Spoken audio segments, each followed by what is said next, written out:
I sold my logistics empire for $90 million this morning, and my daughter Victoria thought she was celebrating her payday. Tonight, she did not know the waiter had just whispered 6 words that saved my life, sir. She spiked your wine. I did not scream. I did not cause a scene. I just waited for the right moment, distracted them, and switched the glasses 20 minutes later as the ambulance lights flashed against the windows of Le Bernardin. I realized the poison was not meant to kill me. It was meant to make me sign away my life. But the pen was in my hand. The money was in a trust she could not touch. And the game had just begun before I tell you how I destroyed my own family to save my legacy. Tell me in the comments. Would you have called the police or handled it yourself? Like and subscribe for more stories of justice served cold. I walked into Le Bernardin feeling like a ghost haunting his own funeral. The air inside smelled of truffles and old money. A scent I had spent 40 years chasing. But now that I had caught it, the smell just made me nauseous.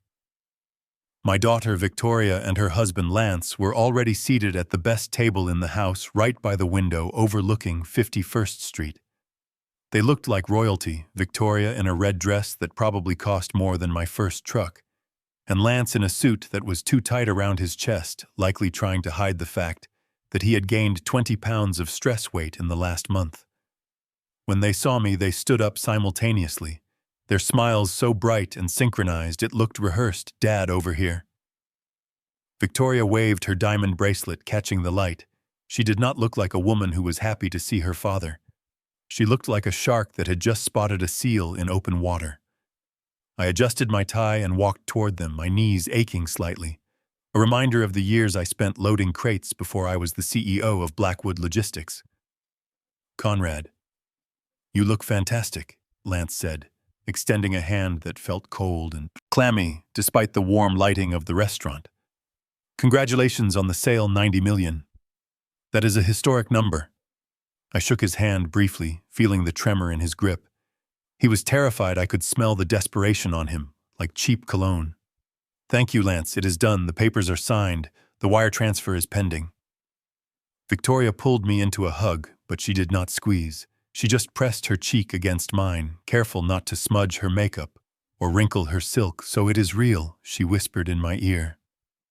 Not asking how I felt about selling my life's work, not asking if I was sad to let go of the company Mom and I built from a single garage. No, she asked.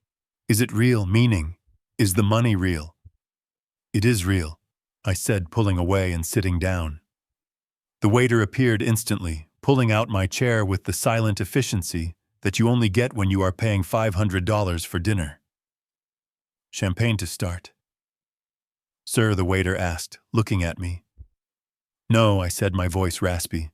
Bring us the Pinot Noir. The 2015 Reserve, and make sure it breathes. As the waiter walked away, I looked at my family properly for the first time.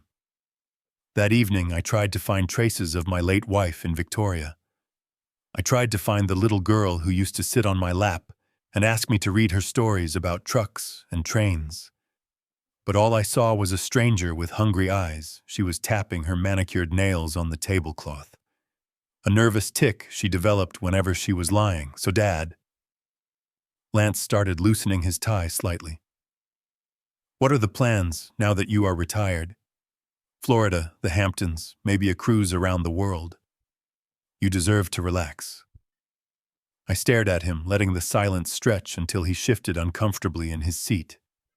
I am not sure, I said, slowly. I was thinking of starting a foundation. Maybe give something back to the drivers who made us rich? Lance choked on his water and Victoria stopped tapping her nails. A foundation.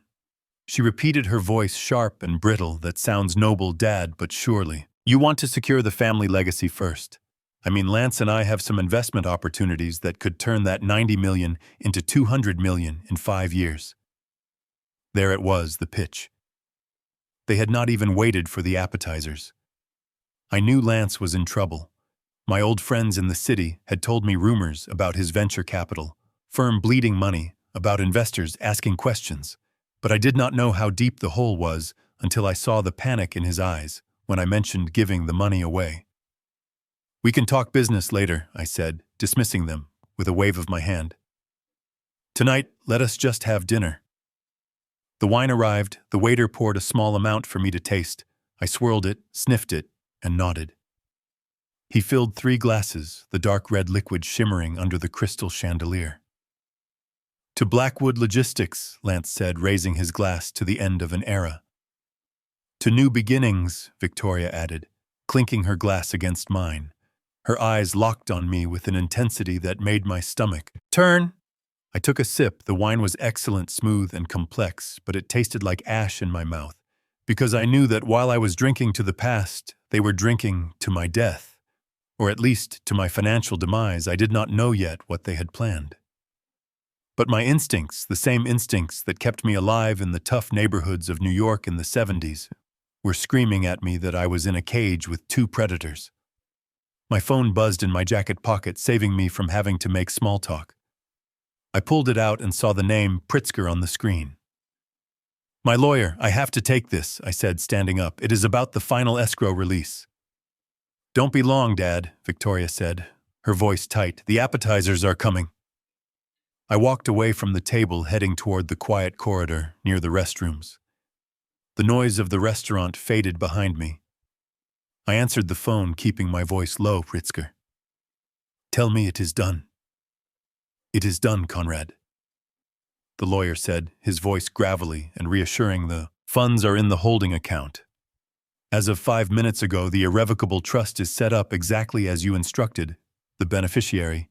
Name is sealed until you trigger the release. Good, I said, leaning against the wall, feeling a wave of exhaustion wash over me. And the debt. We bought it, Pritzker confirmed. My contact acquired Lance's promissory notes from the shadow lenders. This afternoon, you now own his debt. Conrad, every cent of the $5 million he stole, and the interest he owes to the bad guys, you are his executioner now. Thank you, Pritzker. Stand by for the signal. I hung up and took a deep breath, ready to go back into the lion's den and finish this charade. But as I turned around, a figure stepped out of the shadows, blocking my path. It was a waiter, young, maybe barely 20, with messy dark hair and a uniform that looked a size too big for his lanky frame. He was holding a tray of dirty glasses, and his hands were shaking so hard the crystal was rattling. Mr. Blackwood, he whispered, looking over his shoulder as if he expected to be shot, and I frowned, recognizing him vaguely. He was the busboy who had filled our water glasses earlier. Yes, son. What is it? I asked, impatient to get back.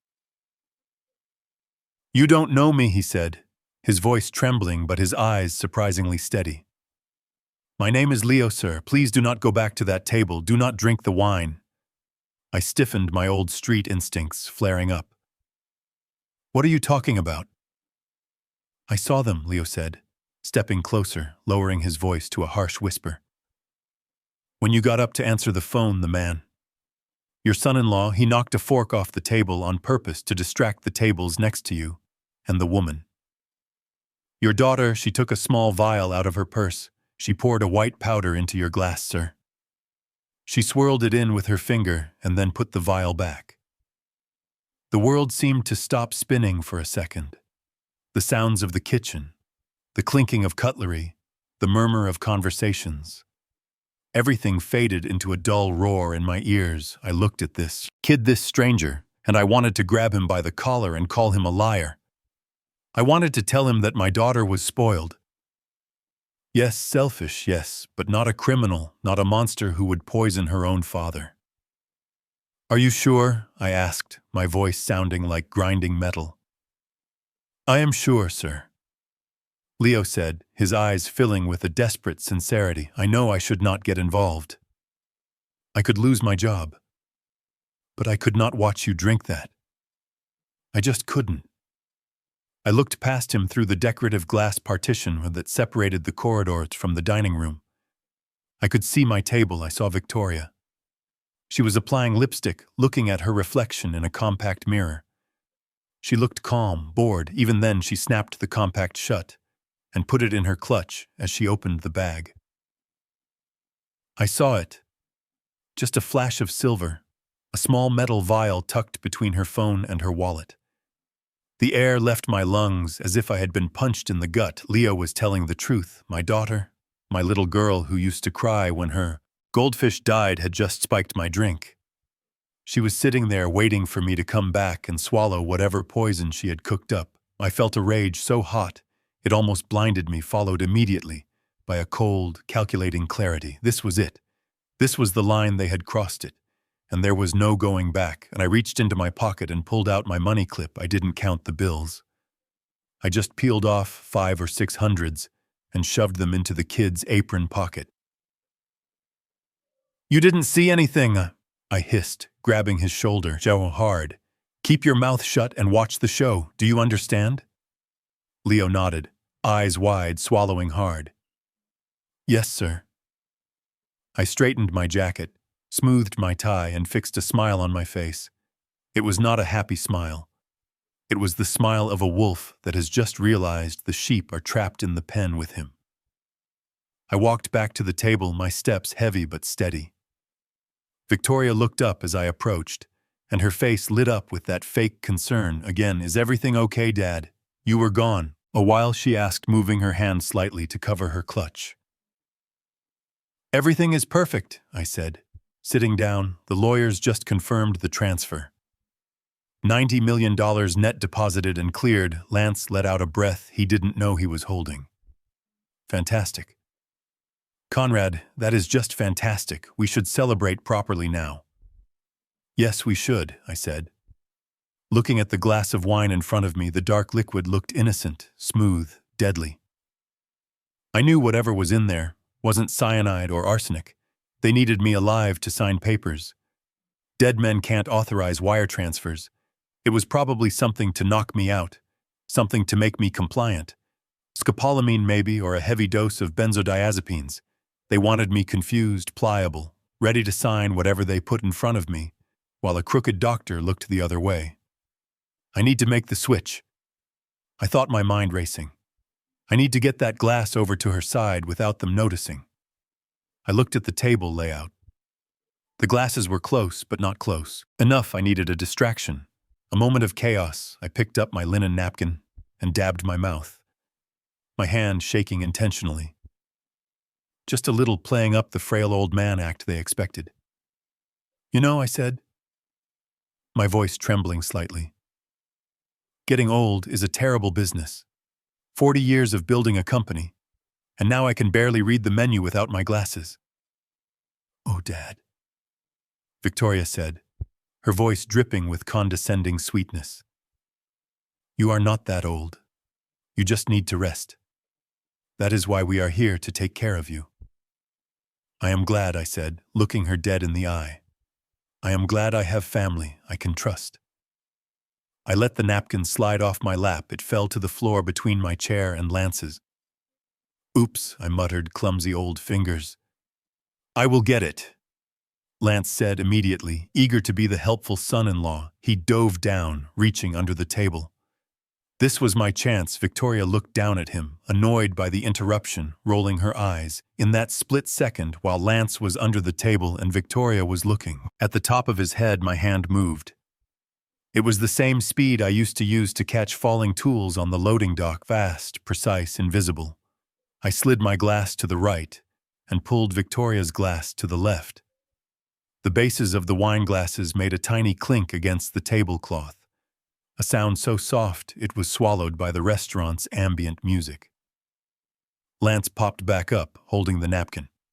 "Here you go, Conrad. No harm done." "Thank you, son," I said, taking the napkin and placing it back on my lap. My heart was hammering against my ribs, a drumbeat of adrenaline, but my hands were steady now. The glasses were identical, the wine levels were the same.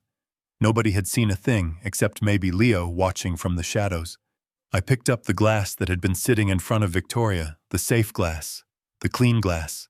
"I think we should make a toast," I said, raising the glass high, the light catching the deep ruby color. Victoria picked up the glass in front of her, the glass she had poisoned 2 minutes ago. She didn't hesitate, she didn't flinch. Why would she? She thought she was the predator. She thought I was the prey. "To family," I said, my voice booming slightly, making the couple at the next table look over. "To loyalty and to getting exactly what we deserve, to family. Victoria echoed, smiling that shark smile. She brought the glass to her lips. I watched, mesmerized, as the liquid tilted. I watched her throat work as she swallowed. She took a big gulp, eager to celebrate her victory, eager to get the night started. Lance drank too, grinning like an idiot. I brought my glass to my lips, but I didn't drink. I just let the wine touch my tongue, pretending to savor it. Delicious, Victoria said, setting the glass down. You really can taste the difference in the reserve. You certainly can. I agreed, setting my full glass back on the table. Yes, you certainly can. Now we wait. I thought, checking my watch. 7:45 p.m. in 20 minutes. My daughter is going to hit the floor, and I am going to find out exactly how much she hates me. The appetizers arrived, delicate slices of raw fish with truffle oil, but nobody was eating. Victoria was talking fast, her words tumbling out in a rush of adrenaline. She was talking about a penthouse on Park Avenue. She wanted to buy, about a vacation in St. Bart's, about a new car for Lance. We really need to upgrade our lifestyle, Dad, she said, pouring herself more water. She was thirsty, a side effect already. She was sweating slightly, tiny beads of perspiration forming on her upper lip. It is about image, you know. Now that we have this capital, we need to look the part. I asked, raising an eyebrow. Well, the family, she corrected quickly, blinking her eyes rapidly. Is it hot in here? Lance, is it hot? It is fine, honey, Lance said, looking at her with a frown.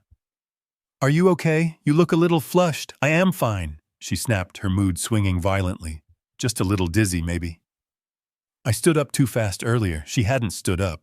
She had been sitting for 20 minutes. The drug was hitting her faster than I expected. She must have put a heavy dose in there. She really didn't want to take any chances. I sat there, cutting my fish into tiny pieces, watching my daughter deteriorate. It was a horrific thing to witness a father watching his child lose control, but I forced myself to watch. I needed to burn this image into my brain so I would never ever weaken again. Dad, she said. Her speech slurring slightly. A dad. I think I need to sign the papers. What papers, honey? I asked, leaning in, playing the concerned father. The papers, she mumbled, swaying in her seat. The transfer papers. Lance has them in the car. We need to sign them tonight before the bank closes. The bank is closed.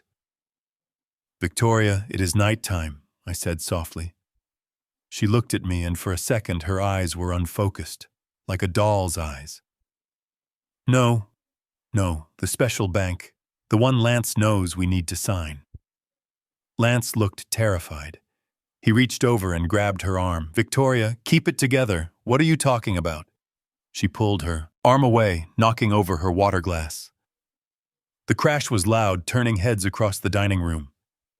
Don't touch me, she hissed. Then she looked at me, her face slack, her expression vacant. Dad, I don't feel good. The room is spinning. Maybe you should lie down, I suggested, my voice cold. You look like you have been drugged. She laughed, a high-pitched, hysterical sound that made my skin crawl. Drugged. That is funny, Dad. That is really funny, because you are the one who is supposed to be. She stopped, her hand flying to her mouth. She looked at the glass in front of me, the full glass, then she looked at the empty glass in front of her. The realization hit her through the fog of the chemicals. Her eyes went wide with absolute terror. You, she whispered, pointing a trembling finger at me. You switched. She tried to stand up, but her legs were made of rubber. She collapsed forward, her head hitting the table with a sickening thud. Dishes clattered, silverware flew onto the floor. The restaurant went silent. Victoria, Lance screamed, jumping up, catching her before she slid to the floor. Victoria, wake up! He looked at me, his face pale, his eyes wild with panic.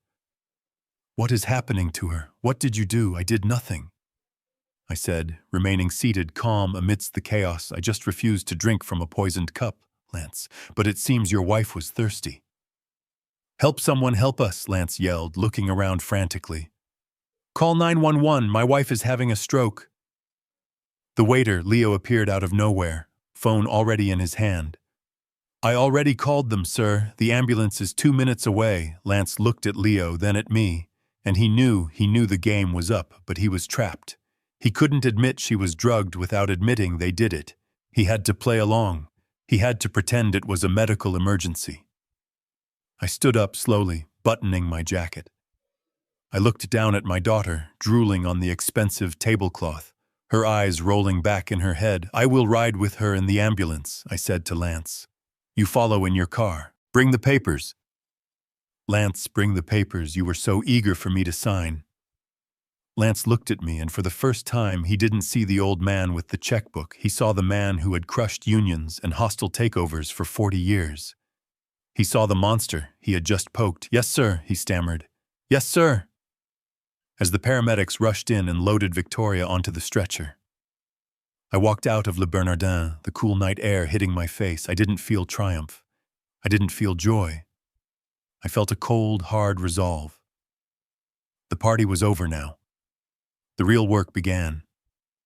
I had to find out what exactly they had planned for me, and I had to make sure they paid for every single thought of it. I climbed into the back of the ambulance, sitting next to my unconscious daughter. I took her hand. It was limp, lifeless. I looked at her thumb resting peacefully against the sheet. I need your phone, honey, I whispered to her sleeping form. I pressed her thumb against the sensor of her smartphone, which was clutching in her other hand. The screen unlocked instantly. I opened her messages. I scrolled to the conversation with Lance, and I started to read. What I found there in the blue and gray bubbles of their text history was worse than poison. It was a blueprint for my destruction. And as the siren wailed into the New York night, I began to formulate a plan of my own, a plan that would leave them with nothing, not even their freedom. I sat there, with a smile plastered on my face, watching the monster. I raised, sip her water, trying to wash down the poison she thought was in my stomach. The waiter brought the appetizers, delicate plates of scallops and caviar. But the only thing I had an appetite for was the truth. And it was coming course by course, 20 minutes. That was my estimate based on her body weight and the amount of powder. I saw her dump into that glass 20 minutes of purgatory, where I had to play the doting father one last time before the executioner took over. So, Dad, Victoria said, her voice a little too loud, little too sharp. Tell us more about this trust you mentioned earlier. I mean, surely you want Lance to manage the portfolio. He has been doing incredible things with his fund. Incredible things. I looked at Lance, who was sweating through his collar, trying to cut a scallop with hands that were vibrating. He looked like a man on death row, hoping for a pardon. Incredible, I repeated, keeping my tone light and impressed. Well, that is exactly what I wanted to discuss. I have been thinking that 90 million is too much for one old man to handle. I want to make sure it goes to the people who deserve it most. Victoria's eyes lit up, greedy little sparks dancing in her pupils. Exactly, that is what we have been saying. You need to keep it in the family. Protect the legacy. I nodded, taking a slow sip of my water, watching her over the rim of the glass. She was starting to blink too much. A rapid flutter like a butterfly trapped in a jar. The drug was knocking at the door. You know, I continued, leaning back in, my chair playing the part of the relaxed retiree. I was thinking of buying that estate in Connecticut. The one near the water, big enough for all of us, maybe add a guest house for you and Lance so you can visit on weekends. Lance looked up, his eyes wide with a mixture of hope and terror. Really, Conrad, that sounds generous, very generous. But you know, real estate is illiquid. Maybe we should keep the cash accessible for now, for opportunities. Opportunities, I said, testing the word, tasting. The irony, yes, opportunities are important, speaking of which. Victoria, how is the design agency going? Are you still landing those big accounts? Victoria opened her mouth to answer, but she frowned slightly, touching her temple. I saw a bead of sweat roll down her hairline, traversing the thick layer of foundation she wore. Getting great, she said. But the word came out a little thick, like her tongue was suddenly too big for her mouth. getting really great, and we just signed a huge thing." She trailed off, staring at the candle in the center of the table, her focus drifting. "A huge what, honey?" I asked, pushing a little harder. "A huge plan," she blurted out, then giggled, a sound that was entirely devoid of humor. "No, not a plan, a client, a huge client." "Why is it so hot in here, Lance? Did you tell them to turn up the heat?" "It is fine, Vic," Lance said, shooting me a nervous glance. He checked his watch. A heavy gold thing he had bought with money. He probably stole from his investors. "You are just excited about Dad's news. Drink some water." She grabbed her water glass, but her depth perception was off. Her hand closed around empty air, an inch to the left of the glass, before she corrected herself and grabbed the stem clumsily. She took a gulp, spilling a little on her chin. "Careful, sweetheart," I said, offering her my napkin. "You seem a little uncoordinated. Are you feeling all right?" "I feel funny," she mumbled, wiping her chin roughly, smearing her lipstick. "I feel like I am floating. Is this the celebration feeling?" "It certainly is." "Celebration," I said, my voice steady, cold, observing every twitch, every dilation of her pupils. 5 minutes passed. The conversation became a minefield. Victoria started tapping her fork against the plate, a rhythmic clinking that seemed to match the chaotic firing of her neurons. "Dad," she said suddenly, leaning forward, her eyes wide and dark, the pupils swallowing the irises. "Dad, the doctor is waiting." Lance dropped his fork. It hit the plate with a loud clang. "What doctor, Victoria? What are you talking about?" "The doctor," she insisted, her voice rising, slurring heavily, "the one with the paper." "The paper for the head, for the brain," he said. "He would sign it if we brought the money." "Lance, you said he would sign it." I froze internally, my suspicions confirmed in real time. A doctor, a signature, a paper for the brain. They were not just stealing the money. They were going to declare me incompetent.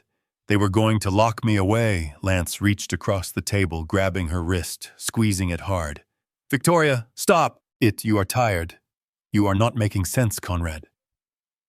"She has been under a lot of stress lately, the business, you know." I looked at Lance and I let the mask slip just a fraction, just enough for him to see the predator underneath. "Stress," I said flatly. "Interesting. It sounds like she is talking about a plan, Lance. A plan involving a doctor." Lance laughed, a high-pitched, nervous sound. No, she is just confused. Maybe she had too much wine on an empty stomach." But Victoria pulled her arm away, her movements jerky, uncoordinated. "No, Lance, not wine, the powder. The white stuff for Dad." She looked at me, her eyes unfocused, glazing over. "Did you drink it, Dad? Did you drink the magic sleepy juice?" The table went silent. The couple next to us stopped eating and looked over. Lance turned the color of ash. "Victoria, shut up," he hissed, his facade crumbling. "Shut up right now." "Why?" she asked, tilting her head like a confused dog. "It is time, right?" Lance checked the time. "It has been 20 minutes. You said 20 minutes and he would be out." Lance looked at me, his eyes filled with pure horror. He realized what she had said. He realized he had just confirmed the timeline. The dosage, everything I did not say, that he stammered, backing away from the table as if I were a bomb about to detonate. "I never said that, Conrad. She is having an episode." "An episode," I repeated, standing up slowly, towering over them. "An episode induced by what, Lance?" "Scopolamine, benzodiazepines." "What did you put in my glass?" Victoria tried to stand up too, but her legs refused to cooperate. She swayed violently, knocking her chair backward. It crashed onto the floor, drawing the attention of the entire dining room. "It is not working," she slurred, pointing a finger at me that wavered in the air. "Why are you standing up? You are supposed to be sleeping. You are supposed to be the vegetable." Then her eyes rolled back into her head. The strings cut, the puppet collapsed. She folded at the waist and slammed face first into the table, her nose crunching against the fine china, her arm sweeping the wine glasses onto the floor. In a shower of red and crystal, Victoria, Lance screamed, scrambling to catch her, but he was too late. She slid off the table and hit the floor, a heap of red silk and failed ambitions. I stood there amidst the chaos, looking down at my daughter. She was twitching slightly, drool pooling at the corner of her mouth. The drug had done its job. It had stripped away her defenses, her lies, and her consciousness. "Oh my God, someone help us!" I shouted, throwing my hands up, playing the part of the terrified father for the audience. Watching call an ambulance, my daughter has collapsed. The restaurant erupted into motion. Servers rushing over the manager, calling 911 on his headset, guests standing up, gasping. I knelt beside her, not to comfort her, but to check her pockets. I patted her clutch, feeling the hard outline of the phone inside. I needed that phone. That phone was the key to the castle. Lance was on his knees on the other side of her, uselessly patting her cheek. "Victoria? Baby, wake up, what is happening?" He looked up at me, tears of panic in his eyes. "It wasn't supposed to happen like this," he whispered, his voice trembling. "It wasn't supposed to be her." "No, Lance," I said, leaning in close so only he could hear my voice, a whisper of steel. "It wasn't supposed to be her. It was supposed to be me, but you made a mistake. You underestimated the man you were trying to kill." "You..." He breathed, the realization finally fully hitting him. "You switched the glasses." I stood up as the paramedics burst through the front doors. "Yes, I did," I said loud enough for the waiter, Leo, to hear as he hovered nearby holding a tray of clean napkins. "Yes, I did. And now, Lance, you are going to tell the police exactly what was in that vial. Or so help me God.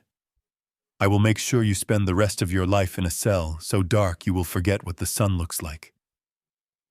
The paramedics pushed us aside, working on Victoria, checking her vitals, lifting her eyelids, shining lights. "Into the void. Pulse is thready pupil. Response is sluggish. Possible overdose or toxic ingestion 1. Paramedic shouted. I looked at Lance. His face was a mask of terror. He knew the toxicology report would find the drug. He knew his fingerprints were on the plan. He knew his life as a free man was measured in minutes. "Go with them," I commanded, pointing at the ambulance doors. "Go with your wife, Lance. I will follow in my car, and we will finish this conversation at the hospital." Lance scrambled up, stumbling after the stretcher, like a man walking to the gallows. I watched them go, the red lights of the ambulance washing over the street, painting the sidewalk in the color of blood. I reached into my pocket and touched the cold glass of the vial I had swiped from Victoria's purse when she fell. Evidence pure and simple. The waiter. Leo stepped up beside me, his face pale. "Sir," he said quietly, "are you okay?" I looked at the kid, this boy who had nothing, who owed me nothing, but had saved my life because he had a conscience, something my own flesh and blood lacked. "I am fine, Leo," I said, straightening my cuffs. "Am better than fine. I am awake now. I had a hospital to get to and a fake doctor to meet. The night was young, and I had $90 million worth of justice to dispense." The heavy doors of the ambulance slammed shut, severing the connection between the chaotic street scene and the sterile white box where my daughter lay dying, or so the world thought. Lance had refused to get in. He stood on the curb, keys in hand, stammering about needing to bring the car about, needing to call the insurance about anything other than sitting in a small metal room with the man he had just tried to poison and the wife he had just sacrificed to save his own skin. I saw the relief in his eyes. When the doors closed, he thought he had bought himself time. He thought he had a few minutes to call his fixers to get their story straight. Before I arrived at the hospital, he was wrong. He didn't have time, he had a head start on his own funeral procession. I sat on the narrow bench, the vehicle swaying violently as the driver navigated the Manhattan traffic sirens, wailing a mournful song that seemed to vibrate in my bones. The paramedic, a young man with tired eyes and a name tag that read Rodriguez, was working efficiently, hooking Victoria up to monitors, checking her airway. His hands moved with a practiced rhythm, ignoring the old man sitting in the corner, clutching his daughter's purse like a lifeline. But I wasn't just holding the purse. I was hunting inside it. My hand slipped past the silk lining, past the lipstick and the compact mirror, until my fingers closed around the cold metal of her smartphone. I pulled it out, shielding the movement with my coat, playing the part of the distraught father, clinging to his child's possessions. For comfort. Rodriguez didn't even look up. He was too busy trying to stabilize a woman whose heart rate was dropping into dangerous territory. I looked at the phone. The screen was black. A monolith of secrets locking me out. I needed to get in and I didn't have the passcode. I looked at Victoria. Her face was slack, the oxygen mask fogging up with her shallow breaths. Her hand was resting on the white sheet, limp and heavy. I reached out and took her hand, squeezing it gently, performing for the paramedic in case he glanced my way. My poor girl, I whispered the lie, tasting like bile. But as I squeezed, I maneuvered her thumb, positioning it over the sensor at the bottom of the phone. It was a macabre violation, using her own body to unlock the evidence of her treachery. But I was long past the point of moral hesitation. I pressed her thumb down. The phone vibrated a small buzz of surrender. The lock screen vanished, replaced by a grid of colorful apps, innocent icons hiding a conspiracy of greed. I navigated straight to her messages, my heart hammering a rhythm that matched the siren outside. I didn't have to look far. The thread, with Lance, was at the top, pinned like a badge of honor. I opened it and scrolled back past the panicked messages from 5 minutes ago, past the logistical updates about the restaurant reservation, back to the morning, back to when the plan was set in motion. What I read made my blood run cold, colder than the winter wind on the Hudson. It wasn't just a plan to drug me, it was a blueprint for my enslavement. "Did you get the breath?" Lance had asked at 9 a.m. "Yes," Victoria had replied. "Meeting the contact in 10 minutes. Scopolamine pure grade." Scopolamine. I stared at the word, the letters blurring slightly as the ambulance hit a pothole. I knew what that was in the shipping business. You hear stories about everything. Scopolamine wasn't just a sedative. It was known as the devil's breath, a drug derived from the borrachero tree used by criminals in Colombia to turn their victims into obedient zombies. It didn't just knock you out, it stripped away your free will. It made you suggestible, compliant, a puppet, waiting for a master to pull the strings. I read on, horror mounting with every line. "The dose needs to be precise," Victoria wrote. "We don't want him in a coma. We want him in the twilight zone, conscious enough to sign, but too gone to remember." "And the notary?" Lance asked Thorne. "Has it covered," he replied. "De Thorne will meet us at the hospital.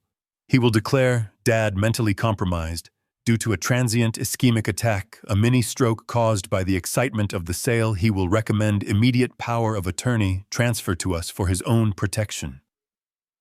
I lowered the phone, my hand trembling with a rage so profound it felt like a physical weight in my chest. They didn't want to kill me. Murder was too messy, too risky. They wanted to erase me. They wanted to trap me in a chemical fog, turn me into a drooling invalid, and use my own hand to sign away the empire I had built. They wanted to parade me around like a show pony, strip mining my assets while I smiled and nodded, my brain turned to mush by their poison. They were going to lock me away in some high-end facility drugged to the gills while they spent my $90 million on penthouses and vacations. They were going to keep me alive as a cash cow, milking me until I was dry. And then what, then? They would probably let me die alone in the dark, wondering why my daughter never visited. I looked at Victoria lying there defenseless, and for a fleeting second, I felt a pang of pity. She was my daughter, my flesh and blood. How had she become this? What kind of monster had I raised? Or what kind of monster had Lance turned her into? But then I looked at the timestamp on the messages she had sent them. While we were arranging the dinner, she had planned to turn me into a zombie while asking me if I preferred Italian or French food. The pity evaporated, leaving only a cold, hard resolve. I scrolled further down, looking for the name, Thorne. Thorne is expensive. Lance had texted $500,000 for the diagnosis and the paperwork. Worth every penny. Victoria had replied, once we have the power of attorney. We control the trust. We control everything. Dad will be too confused to fight it. I memorized the name Thorne. A crooked doctor. A man who violated his oath for a payday. He was going to be waiting at the hospital, expecting a confused old man and a panicked couple. Instead, he was going to get a shark who smelled blood. The ambulance began to slow down, the siren changing pitch as we approached the emergency bay. I quickly forwarded the entire text thread to my own phone and then to my lawyer, Pritzker. I deleted the evidence of the transfer from her phone, wiped the screen on my jacket, and slipped it back into her purse. I took her hand again, holding it, as the doors burst open and the world rushed back in noise, lights, urgency. "Sir, you need to wait here," the paramedics said, as they unloaded the stretcher. "We are taking her to trauma room 1. I stood on the pavement watching them wheel her away, my face a mask of worry, but my mind a fortress. I knew exactly what was going to happen. Next, Lance would arrive with his fake tears, Dr. Thorne would emerge from the woodwork with his clipboard and his lies, and they would try to spring their trap. But they didn't know I had the map to their minefield. They didn't know that the scopolamine was in the wrong bloodstream. And they didn't know that the old man they thought was a helpless victim was actually the judge, the jury, and the executioner. I pulled out my own phone and dialed Pritzker. "Conrad, are you safe?" His voice was sharp, alert. "I am at the hospital," I said, walking toward the entrance, my stride long and purposeful. "Listen to me carefully, Pritzker. I just sent you a text file. Read it. I heard the clicking of a keyboard. Then a sharp intake of breath. Scopolamine, my God. Conrad. These people are animals." "They are," I agreed, stopping at the automatic doors, watching my reflection in the glass.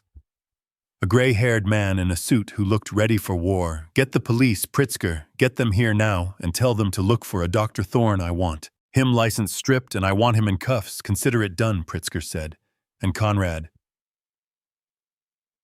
"Yeah, do not sign anything." I smiled, a grim, humorless twisting of my lips. "Oh, I am going to sign something, Pritzker. I am going to sign their arrest warrants." I hung up and walked into the hospital waiting room, ready to play the final act of this tragedy. Lance was going to arrive any minute, thinking he was coming to claim his prize. He had no idea he was walking into a cage and I was holding the key.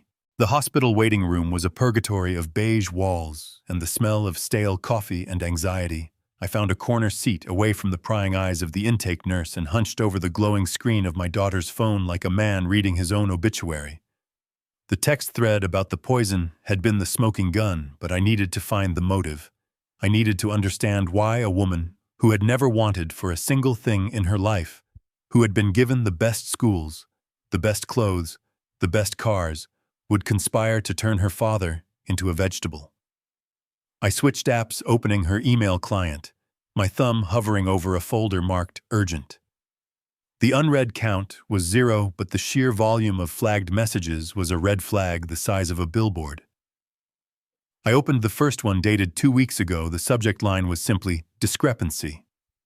It was from a compliance officer at Lance's firm, a man named Henderson. I started to read, and the ground beneath my feet seemed to dissolve into a pit of snakes. "Dear Lance," the email began, the tone professional, but icy. "We have completed the preliminary audit of the sovereign fund account. There is a shortfall of $5 million that cannot be explained by market volatility. The funds appear to have been diverted to offshore shell companies linked to your personal accounts. If this is not rectified by Monday morning, we will have no choice but to contact the SEC and the FBI." I felt a cold sweat break out on my forehead. $5 million. Lance hadn't just made bad bets. He hadn't just lost money on risky startups. He was an embezzler, a thief. He had stolen client money to fund the lifestyle my daughter demanded, and now the walls were closing in Monday morning. That was the deadline. Today was Friday night. He had 48 hours to replace $5 million or go to federal prison for 20 years. Suddenly, the rush to sell my company made sense, the urgency, the pressure, the constant questions about liquidity. They didn't just want to be rich. They needed to be saved. They were drowning, and I was the life raft they intended to board. After throwing me overboard, I went back to the text messages, searching for a specific date. The day that email was sent, I needed to know if Victoria knew. I needed to know if she was a victim of her husband's stupidity or a partner in his crimes. I found it a thread from 2 weeks ago. Lance had forwarded her the email with a single caption: "We are dead." Victoria's response came 2 minutes later. Not a question of morality, not a gasp of horror, not a demand for him to turn himself in, just 3 words. "Fix it, Lance." I scrolled down, watching the conversation unfold like a car crash in slow motion. "How am I supposed to fix 5 million?" Lance had typed, his desperation bleeding through the screen. "I don't care how," Victoria had replied. "I am not losing the house in the Hamptons. I am not resigning from the museum board because my husband is a felon. Do you know what the Vanderbilts would say? Do you know what the press would do to me, not us, not our family, me?" She didn't care that he was a criminal. She cared that he was an embarrassment. She cared that her social standing was about to be incinerated. Then came the pivot, the moment she turned her sights on me. "My father is selling the business." She wrote a day later, 90 million. "He signs the LOI next week." "He won't give it to us," Lance wrote. "He is talking about a trust. He is talking about charity, then we take it," she replied. And even reading the words on a screen, I could hear her voice, that cold, steel tone she used when a waiter brought her the wrong water. "We take power of attorney. We say he is slipping.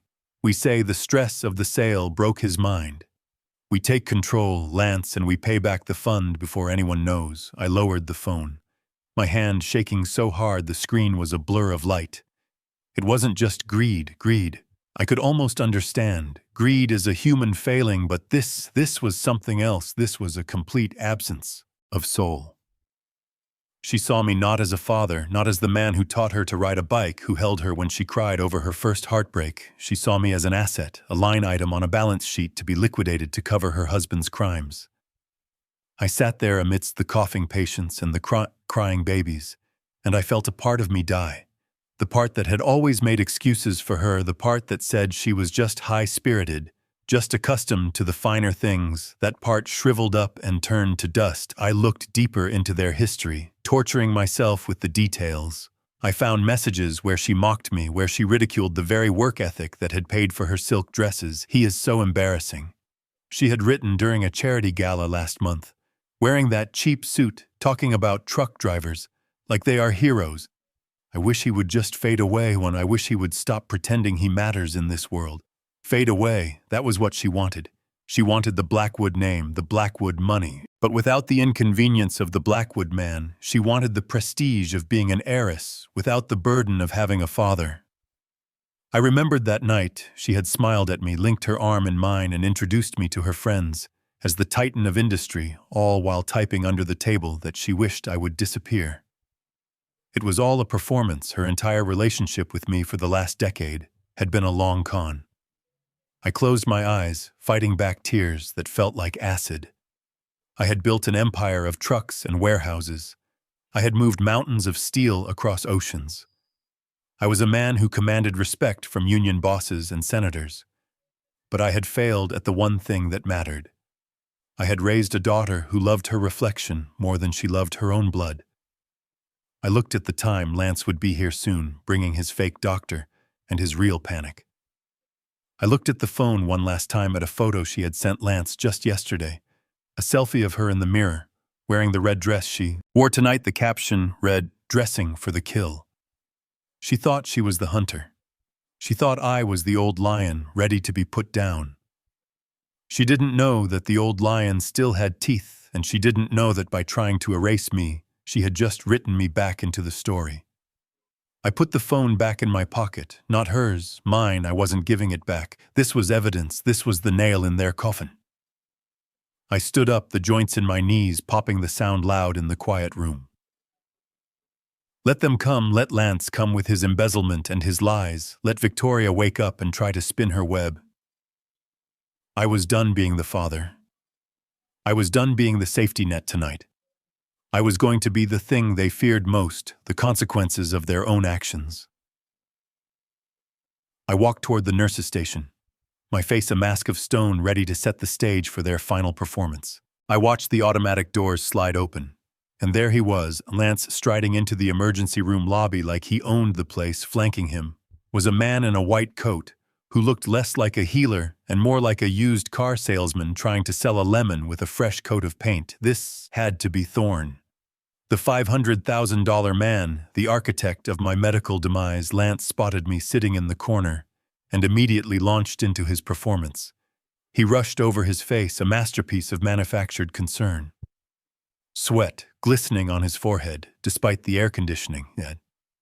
Thank God you are here. I came as fast as I could. Is she okay? Have they told you anything?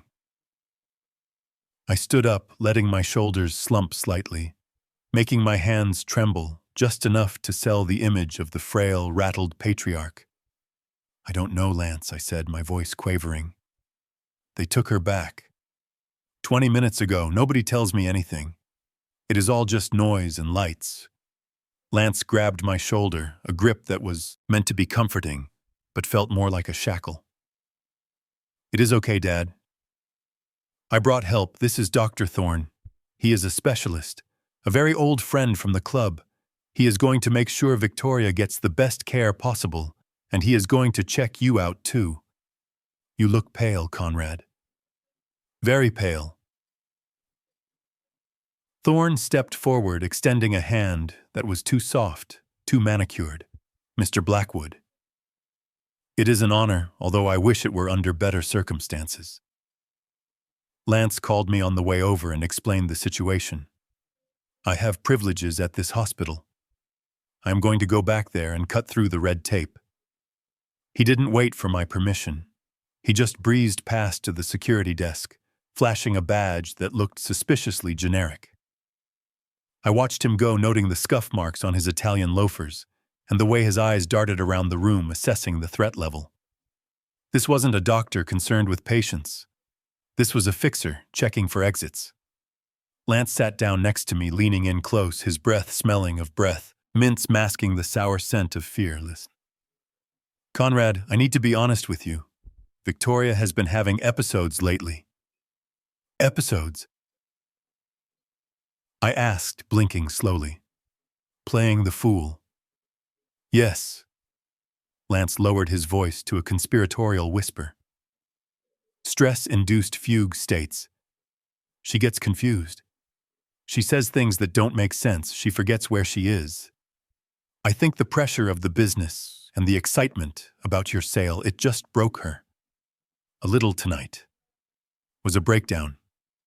Conrad, a psychotic break.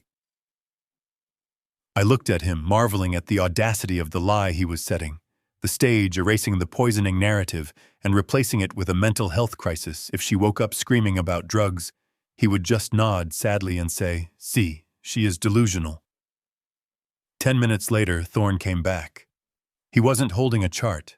He was holding a leather portfolio. He looked grave, serious. The face of a man delivering bad news, Mr. Blackwood Lance. I have seen her. She is stable but sedated, Thorne said, smoothing his tie. It appears to be exactly what we feared. Acute stress reaction with transient global amnesia. Her vitals were erratic, but we managed to calm her down. She needs rest. Absolute quiet and no stress. And the toxicology, I asked, keeping my eyes on his face. Thorne didn't even blink. Not necessary. The symptoms are classic psychological trauma. Besides, running a tox screen would just end up on her permanent record, and we don't want the insurance companies labeling her as a substance risk, do we? It is better to handle this privately, with discretion. Discretion, the favorite word of the guilty. He was burying the evidence before it could even be collected. But Mr. Blackwood Thorne turned his gaze on me, and I felt the weight of his assessment. He wasn't looking at my pupils. He was looking at my net worth. I am actually more concerned about you. I asked, clutching my chest slightly, giving him what he wanted. Thorne said, pulling a penlight from his pocket and shining it briefly in my eyes, not long enough to actually see anything but long enough to look the part. Lance tells me you were confused at dinner, that you had trouble with your motor skills, dropping things, forgetting names. I did not drop things, I protested feebly. I just slipped, Thorne nodded patronizingly. Of course, but at your age, Mr. Blackwood, coupled with the high stress of a $90 million transaction, the brain is a fragile thing. I am seeing signs of a TIA, a transient ischemic attack, a mini-stroke. It explains the confusion, the tremors, the pallor. You are in a very vulnerable state right now, sir. You could have a massive stroke at any moment if you are not careful. There. It was the diagnosis money could buy. I was a ticking time bomb. I was mentally compromised. I was a danger to myself and my fortune. Lance looked at me, his eyes wide with fake terror. Oh my God, Conrad, did you hear that? A stroke, we can't lose you too, we need to protect you. So what do we do? I asked, looking from one snake to the other. What is the treatment? Rest, Thorne said firmly, and reduced responsibility.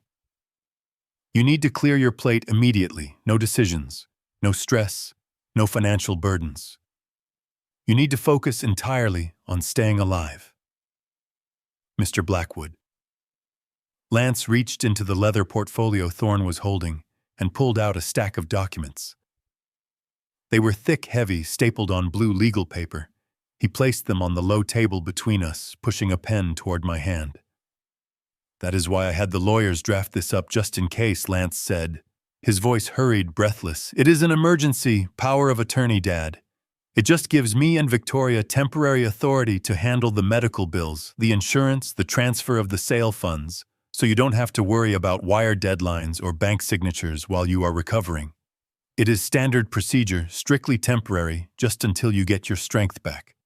I looked at the document. The words power of attorney were printed in bold black letters at the top, creating a legally binding shackle that would hand over my life, my money, and my freedom to the man who had just tried to turn me into a vegetable. It wasn't temporary. There was no expiration date. I saw the clauses, the fine print empowering him to sell real estate, liquidate assets, and make medical decisions on my behalf, including end-of-life care. If I signed this, I was dead. Not physically, maybe, but socially, financially, legally.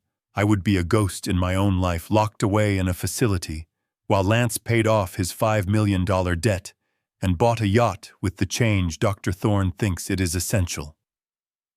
Lance pressed, nudging the pen closer. If you have another episode, Conrad, if you stroke out completely and we don't have this, we won't be able to pay for your care, the accounts will be frozen, the state will get involved. It will be a nightmare. Please, Dad, do it for Victoria. She needs you to be safe. I looked at Lance. His face was inches from mine, his eyes pleading, but behind the mask I saw the hunger. He was so close. He could taste it. $90 million was sitting on the table, and all he needed was a scribble of ink. I looked at Thorne, who was checking his watch, probably calculating his cut of the loot. I picked up the pen, my hand shaking violently. I let the tip hover over the signature line. Lance stopped breathing. I could hear the air whistling in his nose. I am just so tired, I whispered, letting the pen drop from my fingers. It clattered onto the floor, rolling under the chair. I can't read the fine print, Lance, I said, my voice cracking. I left my reading glasses at the house. I can't sign something I can't read. You know how I am about contracts. Lance's face twitched, a spasm of pure rage that he quickly suppressed. He dove for the pen, scrambling on the dirty hospital floor. I can read it to you, Conrad, he said, coming up with dust on his knees. Trust me, it is standard. No, I said firmly, channeling the stubborn old man. They thought I was. No, Lance. I need my glasses. I need to see it with my own eyes. I won't sign it until I have my glasses. Thorne stepped in, sensing the deal was slipping. Mr. Blackwood, time is of the essence. Your blood pressure is spiking. Then take me home, I snapped, standing up and swaying intentionally. Take me to the mansion. I will get my glasses. I will rest in my own bed. And then, Lance, we can sign whatever you want. But I am not signing my life away in a hospital hallway. Like a vagrant. Lance looked at Thorne, a silent, frantic communication passing between them. They had to make a choice, force me here and risk a scene, or take me to the one place where they felt in control. The isolated mansion where nobody could hear me scream.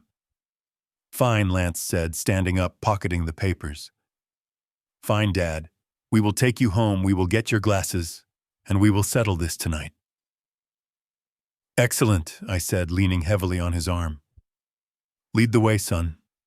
As we walked toward the exit, I felt the weight of the phone in my pocket. The lawyer was moving, the police were moving, but for the next hour I was alone in the dark with two wolves, and I was walking voluntarily into their den. I sat on the hard plastic chair in the hospital hallway, staring at the document Lance had smoothed out on his knee. The paper was slightly wrinkled from where I had dropped the pen. But the threat remained pristine: power of attorney, a legal noose waiting for my neck. Lance was hovering over me, his breath coming in short, sharp bursts that smelled of mints and panic. He held the pen out to me again, like a relay baton, in a race I had no intention of running. Here, Dad, he said, his voice tight with forced patience. Just right here on the line marked grantor. I will sign as the agent, and Dr. Thorne will witness it. Simple, easy. Then we can get you home. I looked at the pen, a cheap plastic ballpoint, with the hospital logo on the side. And then I looked at Lance. I saw the vein throbbing in his temple, a worm of stress burrowing under his skin. He was terrified. He knew the clock was ticking on his $5 million debt. And every second I delayed was a second closer to his destruction. I reached out, hand trembling violently. I wasn't acting anymore. Not entirely. The rage inside me was making my nerves fire uncontrollably, but I channeled it. I amplified it, making my fingers spasm like dying spiders. I grasped the pen, but I didn't grip it. I let it slide around in my hand, loose and uncooperative. I am trying, son. I wheezed, letting my head loll forward slightly, playing the part of the stroke victim they had invented. I am trying, but my fingers. They feel like sausages. I can't feel the tips. Thorne stepped in, looming over me like a vulture waiting for the carcass to cool. Let me help you, Mr. Blackwood, he said, reaching out to steady my hand. I can guide the pen. I jerked my hand away, feigning a spasm of pride. No, I snapped, letting a little of the old Conrad bleed through. No help. I signed my own papers. I have signed billion-dollar contracts, Doctor. I don't need you to hold my hand like a kindergartner. Thorne backed off, hands raised in mock surrender. Of course, sir. I didn't mean to offend. I brought the pen down to the paper, the tip hovering over the signature line. Lance stopped breathing, his eyes bulging, slightly fixed on the ink, expecting the loop of the C that would start his salvation. I pressed down hard, too hard. The tip of the pen tore through the cheap paper with a loud rip, leaving a jagged tear instead of a signature. Oh, damn it, I muttered, lifting the pen and looking at the destruction. I am so clumsy today, Lance. Look what I did. I ruined it. Lance stared at the tear in the paper, and for a second I thought he was going to scream. I saw his jaw clench so hard I heard his teeth grind. He closed his eyes, taking a deep, shuddering breath, trying to summon the last reserves of his composure. It is okay, Dad, he said, his voice straining like a cable about to snap. It is just the cover page we can sign. The second page, the signature page, is still intact here. Sign here. He flipped the page aggressively, the paper crinkling loudly. He pointed to a line at the bottom of a wall of text, squinted, leaning in until my nose was almost touching the paper. I blinked rapidly, mimicking the confusion he claimed I had. This says medical decisions, I mumbled, reading a random line halfway up the page. Does this mean you can pull the plug? Lance, are you going to pull the plug on me if I have a nap? No, Dad. Lance said a little too loudly, drawing the attention of a passing nurse. No. Of course not. It just means we can authorize treatment, like the treatment you need right now for the stroke you are having. Just sign the line." "I need water," I said, suddenly sitting back and dropping the pen again. It rolled across the floor, coming to a stop against Thorne's shoe. "My throat is dry, Lance. I can't focus when my mouth tastes like cotton. Get me some water." Lance looked at Thorne, a silent plea for help. Thorne sighed, looking at his watch. The minutes were slipping away, and he probably had a tea time in the morning or a flight to catch. "I will get it," Thorne said, turning on his heel and marching toward the water fountain down the hall. We waited in silence. Lance tapped his foot, a frantic rhythm against the linoleum. I stared at the wall, humming a tune from a commercial, ignoring him completely. Thorne came back with a small paper cup of lukewarm water. "Here, Mr. Blackwood."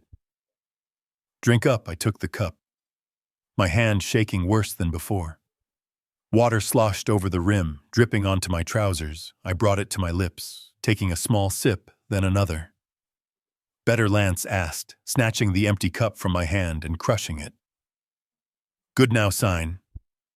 I picked up the pen again. I positioned it over the line. Lance leaned in, practically vibrating with anticipation. And then I sneezed, a violent full-body sneeze that I had been building up for 30 seconds. My hand jerked forward, and the remaining water in my mouth sprayed out in a fine mist all over the document. "Oh my God!" Lance shrieked, jumping back, wiping water off his jacket. I looked down at the paper. The ink on the printed text was starting to run, blurring the legal jargon into a gray mess. The signature line was a puddle. "Oh dear," I said, wiping my mouth with my sleeve. "I am so sorry, Lance. I don't know where that came from. It must be the dust in here. This place is filthy." Lance stared at the soggy document, his face turning a shade of purple that was truly alarming. He snatched the papers from my lap, crumpling them in his fists. He looked like he wanted to strangle me. Right there in the waiting room, he wanted to wrap his hands around my throat and squeeze until the money fell out. But he couldn't. There were cameras. There were nurses walking by. There was a security guard eating a donut 10 feet away. He was trapped in the prison of public decency. "It is fine," he said, through gritted teeth, spitting the words out like bullets. "It is fine, Conrad. I have another copy in the car. A fresh copy." "Of course you do. I thought you came prepared for war. But you didn't bring enough ammo." "That is good thinking, son," I said, patting his arm, giving him a senile smile. "You always were a Boy Scout, always prepared." Lance flinched at my touch, pulling away as if I burned him. "Let us go," he said, grabbing my arm roughly and hauling me to my feet. "We are going to the mansion. We are getting your glasses and you are signing the new copy and we are done with this." I leaned heavily on him, making him support my full weight, dragging my feet as we walked toward the exit. Dr. Thorne followed, carrying his leather bag, looking like he was regretting every life choice that had led him to this moment. I stumbled slightly, bumping into a cart of medical supplies, making a racket. Lance hissed at me to be careful, but I just smiled internally. I had bought 20 minutes in the restaurant. I had bought another 15 here. Every minute I wasted was a minute. Pritzker used to tighten the noose every minute. Of delay was a minute closer to the police arriving at my doorstep. I let them lead me out into the cool night air, playing the part of the stumbling fool, while inside my mind was as sharp as a diamond cutter. "Take me home, Lance," I whispered as he shoved me into the back seat of his BMW. "Take me home and let us finish this." He slammed the door shut, sealing us in, but he didn't know. He wasn't driving the getaway car, he was driving a hearse, and he was the cargo. I slumped against the cold leather of the back seat, letting my head loll against the window, as Lance slammed the driver's side door with enough force to shake the chassis of the BMW. He was furious, radiating a heat that filled the cabin, making the air feel thin and suffocating. He jammed the key into the ignition, the engine roaring to life with an aggressive growl that matched his temper. "Just get me home, son," I mumbled, my eyes half closed. Playing the exhausted invalid to the bitter end, my reading glasses are on the nightstand, right next to my blood pressure medication. Once I have those, I will sign whatever you want. I just need to lie down." Lance didn't answer immediately. He just peeled out of the hospital parking lot, tires screeching slightly on the asphalt. He gripped the steering wheel so hard, his knuckles were white, the leather creaking under the pressure. "We are going," he snapped, staring straight ahead, his eyes fixed on the road. With a manic intensity, "We are going to the mansion. Conrad. And you are going to sign that paper tonight. No more delays, no more water spills, no more games. Do you understand?" "I understand," I whispered, letting a tremor enter my voice. I promise, Lance, just get me home." The car merged onto the highway, the city lights blurring into streaks of neon gold and red outside the window. Inside, the silence was heavy, oppressive like the air before a thunderstorm. Lance wasn't just driving, he was plotting. I could see him checking his phone constantly, holding it up to the steering wheel, tapping out furious messages with one thumb while steering with the other. Who was he texting? Maybe the loan sharks who were breathing down his neck, maybe Thorne telling him to meet us at the house, maybe Victoria. If she had woken up from her drug-induced slumber. It didn't matter, whoever was on the other end of those texts was about to have a very bad night. I shifted in my seat, reaching into my jacket pocket. My hand moved slowly, deliberately, mimicking the clumsy movements of an old man. I felt the cool glass of my own phone against my fingertips. This was the moment, the point of no return. I pulled the phone out, shielding the screen with the flap of my coat, keeping it low below the sightline of the rearview mirror. I risked a glance up. Lance was distracted, cursing under his breath as he got stuck behind a slow-moving truck. I unlocked the screen with a swipe, my thumb hovering over Pritzker's contact. I didn't need to type a long explanation. We had prepared for this. Pritzker and I had a code, a single phrase that would set the nuclear option in motion. "Activate Omega Protocol." I typed the 3 words, my heart hammering against my ribs, a frantic drum solo in the quiet car. Omega meant the trap was sprung. It meant freezing the accounts, alerting the SEC, contacting the district attorney, and sending the private security team to the mansion. It was the scorched earth button, and I was pressing it. I hit send, watching the little progress bar slide across the screen. "Please have signal. Please go through. Delivered." I let out a breath. I didn't know I was holding, sliding the phone back into my pocket, just as Lance glanced in the rearview mirror, his eyes locking onto mine, suspicious, predatory. "What are you doing back there?" he demanded, his voice sharp. "Just checking the time, Lance," I mumbled, closing my eyes, feigning sleepiness. I wanted to see how long until we get home. "Don't worry about the time," he spat, throwing the phone onto the passenger seat. "You have plenty of time, old man," but I knew the truth. He was the one out of time, he just didn't hear the clock ticking yet. The rest of the drive was a study in terror, not mine but his. Lance was unraveling before my eyes. He was driving too fast. Tailgating cars, weaving through traffic with a recklessness that spoke of a man who had nothing left to lose. He was muttering to himself, arguing with invisible demons, slamming his hand against the dashboard. When he hit a red light, I sat in the back watching him. I sat up in the back, silent observer to his breakdown. He thought he was taking a helpless stroke victim to the slaughter. He thought, once we got behind the high gates of the Blackwood estate, he would be king. He would force the pen into my hand. He would scream and threaten until I signed away my legacy. He didn't know that the mansion wasn't his castle. It was his prison, and I had just called the wardens. As we turned off the highway and headed toward the dark, winding roads of Connecticut, the silence in the car deepened, shifting from angry to ominous. The streetlights became fewer, the shadows longer. Lance picked up his phone again, reading a message that made him smile, a cruel, twisted curving of his lips that sent a chill down my spine. "Almost there, Conrad," he said, his voice dropping to a whisper, almost home. I didn't respond. I just gripped the door handle, bracing myself for what was waiting for us in the dark. I was walking into the lion's den, armed only with my wits and a text message, but as the iron gates of my home loomed in the headlights, I felt a strange sense of calm. Let him smile, let him think he has won. It will only make the fall that much harder.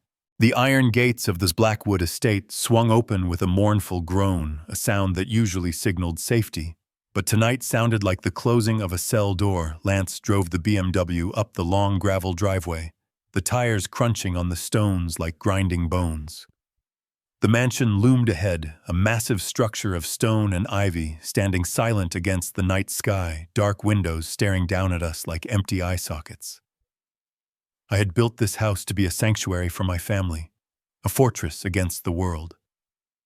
But as Lance killed the engine and the silence of the countryside rushed in, I realized I had built a mausoleum. Get out! Lance commanded, his voice tight and breathless, the mask of the concerned son-in-law completely gone. I moved slowly, deliberately, fumbling with the door handle, playing the part of the confused geriatric to the very end. I needed him to believe he was in control. I needed him to believe that his victory was just a signature away so he wouldn't notice the knife I was holding. Behind my back, I stepped out onto the driveway, the cold air biting through my suit. Lance was already at the front door, keys jangling in his trembling hand. He couldn't get the lock open fast enough. He was vibrating with a manic energy, a junkie waiting for his fix. Inside, the house was cold, the heating had been turned down and the shadows stretched long across the marble foyer. Lance didn't offer to take my coat, he didn't offer me a drink. He just pointed toward the stairs. He said, his finger shaking, "Go get the glasses. Conrad, and let us get this over with. I will wait here, no." I said, my voice raspy. "I need to go to my study." "The glasses are in the study, not the bedroom.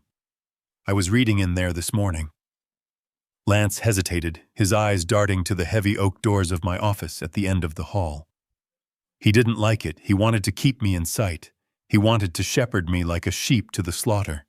But he also wanted the signature, and he knew he couldn't force it, not without risking a soul-into messy struggle that might leave marks. "Fine," he spat, checking his watch again. "Fine, go to the study, get the glasses, and come right back out. I will be right here, watching the door." I nodded, shuffling down the hallway, leaning on the wall for support. I could feel his eyes boring into my back, a physical weight pushing me forward. I reached the double doors of the study and pushed them open, stepping into the smell of old leather and pipe tobacco, the scent of my life before the vultures started circling. I turned back to look at Lance. He was standing in the middle of the foyer, loosening his tie, his face a mask of sweaty anticipation. 2 minutes. "Conrad," he called out, 2 minutes, or I am coming in there." I didn't answer. I just stepped inside and closed the heavy doors with a solid click. I didn't stop there. I reached for the brass deadbolt, a custom installation I had added years ago, and turned it. The lock slid home with a heavy metallic thud that echoed in the silent room. I heard Lance's footsteps running down the hall, then the doorknob rattled violently. "Conrad," he shouted, his voice muffled by the thick wood. "What are you doing?" "Open this door, just looking for the glasses, son," I shouted back, keeping my voice shaky, convincing. "Just give me a moment, my eyes are not what they used to be." Let him pound on the door, let him scream. He wasn't getting in, not yet. I moved away from the door, shedding the act like a heavy coat. My posture straightened, my hands stopped shaking. I walked across the Persian rug, my steps silent and sure toward the mahogany bookshelves that lined the far wall. I didn't go for the desk, I didn't go for the phone. I went to a specific section of the shelf, pulling out a leather-bound copy of Moby Dick, a book about a man obsessed with destroying a monster only to be destroyed himself. It felt appropriate. Behind the book was a keypad. I punched in the code, the dates of my wife's birth and death, the only numbers that truly mattered to me. A section of the paneling clicked and swung open, revealing the steel face of a wall safe. It wasn't a large safe, it didn't hold stacks of cash or gold bars. Those were in the bank vault downtown where they belonged. This safe was for something far more valuable and far more dangerous. Knowledge, I spun the dial, feeling the tumblers click into place, smooth precision. Engineering, the door swung open. Inside, there was a single Smith & Wesson revolver loaded and ready for home defense. I looked at it, the cold steel tempting for a second. I imagined opening the door and ending this nightmare with a bang, putting down the rabid dog that had invaded my home, but no. That was too easy. That was too quick. Lance deserved to suffer. He deserved to watch his life dismantle piece by piece, just as he had tried to dismantle mine. Besides, shooting him would make me a killer, and I had worked too hard to keep my hands clean. I reached past the gun and pulled out a thick manila envelope. The paper was yellowed with age, the edges slightly curled. I held it in my hands, feeling the weight of 5 years of silence. This was the Lance dossier. I walked over to my desk and turned on the green banker's lamp, throwing a pool of light onto the leather surface. I opened the envelope and spread the contents out. Photographs spilled across the desk. Grainy images taken by a private eye in Chicago 5 years ago. There was Lance younger, but with the same hungry look in his eyes, standing outside a courthouse. I picked up a police report attached to the photos. Fraud, embezzlement, Ponzi scheme I had known. I had known everything before he even proposed to Victoria. I knew he was a con man who had burned through his grandmother's savings. I knew he had reinvented himself in New York, running from a trail of angry investors in the Midwest. I remembered the day I got this file. I was sitting in this very chair, ready to destroy him, ready to hand this to the police and send him back to the hole he crawled out of. But then Victoria had walked in, was glowing happy in a way I hadn't seen since her mother died. She told me she was in love. She told me he was the one. She told me he made her feel seen, and I, the great Conrad Blackwood, the man who could negotiate union contracts with a stare, had folded. I had looked at my daughter's happiness, and I had made a deal with the devil. I burned the negatives, I locked the file away, and I told myself I would watch him. I told myself I could control him. I thought if I gave him a legitimate life, he would stop being a criminal. I was a fool. I had let a fox into the henhouse because the hen was lonely. I looked at the documents, now seeing my own guilt reflected in the black and white text. I had enabled this, I had fed the beast that was now trying to eat me. Lance pounded on the door again, harder this time, the wood groaning under the assault. Conrad, open the goddamn door right now, or I will break it down. I looked up at the door, my eyes cold. Break it down, Lance, I whispered to the empty room. Break it down and come meet your destiny. I wasn't the victim trapped in the study. I was the spider sitting in the center of the web, checking the tension of the silk, waiting for the fly to stop thrashing so I could wrap him up. I picked up the phone on my desk, the secure landline, and dialed Pritzker's video conference number. I placed the dossier next to the phone, framing it perfectly in the camera's view. It was time to show Lance that his past hadn't just caught up with him. It had been waiting for him in the next room all along. The pounding on the heavy oak door was rhythmic now, a steady thudding that vibrated through the floorboards like the heartbeat of a dying animal. Lance was out there losing his mind, screaming threats that muffled into incoherent noise by the time they reached me. But inside the sanctuary of my study, the air was still and cold, illuminated only by the green glow of the banker's lamp and the harsh white light of the computer monitor. I sat in my leather chair, the same chair where I'd built an empire, and I looked into the camera lens, waiting for the connection to stabilize. The screen flickered and resolved into the sharp, angular face of Pritzker. He was sitting in his office 40 miles away, framed by walls of legal texts, looking as calm as an undertaker. "Conrad," he said, his voice coming through the secure speakers, crisp and clear. "We are live. The channel is encrypted. Are you safe?" "Safe is a relative term, Pritzker," I said, glancing at the door as the handle rattled violently. "My son-in-law is my son, currently trying to break down my door, to force me to sign a power of attorney. But for the moment, the deadbolt is holding." Pritzker nodded once, his expression unchanging, efficient. Let us make sure that when he does get in, he finds an empty vault. The papers are ready on your end. You need to authorize the transfer of the primary asset. I looked at the window open on my screen. It was the banking portal for my personal holding account. The number was there, staring back at me, $90 million, a lifetime of trucks and logistics, of early mornings and late nights, of missed birthdays and lonely dinners. It was everything I was and everything I had failed to be. I moved the mouse, the cursor hovering over the button marked Transfer Funds, Destination. Pritzker prompted, though he knew the answer. The Gemini Irrevocable Trust, I said, the name tasting like ash and iron. Beneficiary sealed, Pritzker confirmed, triggering the generation. Skipping transfer tax protocols, the assets will be locked instantly. Conrad, once you click that button, you cannot get it back. Not for yourself, not for your daughter, not even if you change your mind. 10 minutes from now, it is a one-way street, I know, I whispered. I thought about Victoria.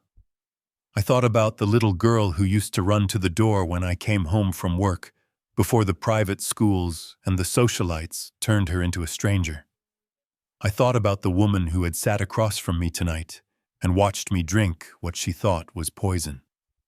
I am not changing my mind, I said, my voice hardening into concrete. I clicked the button. A spinning wheel appeared on the screen, a digital hourglass counting down the end of my legacy as I knew it, and then a green check mark. Transaction complete. The balance on my screen dropped to $90 million. Vanished from my name, instantly reappearing in a ghost account that neither Lance nor Victoria could touch, not with a power of attorney, not with a court order, not with a team of lawyers. It was gone safe in a fortress of legal jargon and ironclad clauses. It is done, Pritzker said, typing furiously on his own keyboard. The trust is active. The asset protection is live. You are officially a pauper, Conrad, on paper, at least. Good, I said, leaning back, feeling a strange lightness in my chest, as if I had just set down a heavy pack I had been carrying for 40 years now. The second matter, Pritzker. Tell me about the acquisition. Pritzker stopped typing and looked at the camera, a small cold smile playing on his lips. This was the part he enjoyed the most, the part where the law became a weapon. We closed the deal. 3 minutes ago, he said, holding up a document to the camera. My broker made contact with the holding entity in the Cayman Islands. They were more than happy to unload a distressed asset for 80 cents on the dollar. The holding entity was a polite way of saying a syndicate of loan sharks who charged 60% interest and broke kneecaps for late payments. Lance had borrowed $5 million from them to cover his losses, betting that my company sale would pay them back before they came for his legs. So I own it? I asked, needing to hear the words. You own it all, Pritzker confirmed. You are now the sole holder of the promissory note, totaling $5 million plus accrued interest and penalties. You are the creditor. Conrad Lance does not owe the Caymans anymore. He owes you. I looked at the document on the screen, the digital scan of Lance's signature, desperate and scrawled on a loan agreement that was essentially a death warrant. I felt a surge of power that had nothing to do with money. It was the power of absolute leverage. He is banging on my door right now, thinking he is the one in control, thinking he is about to force me to give him my fortune, I said quietly.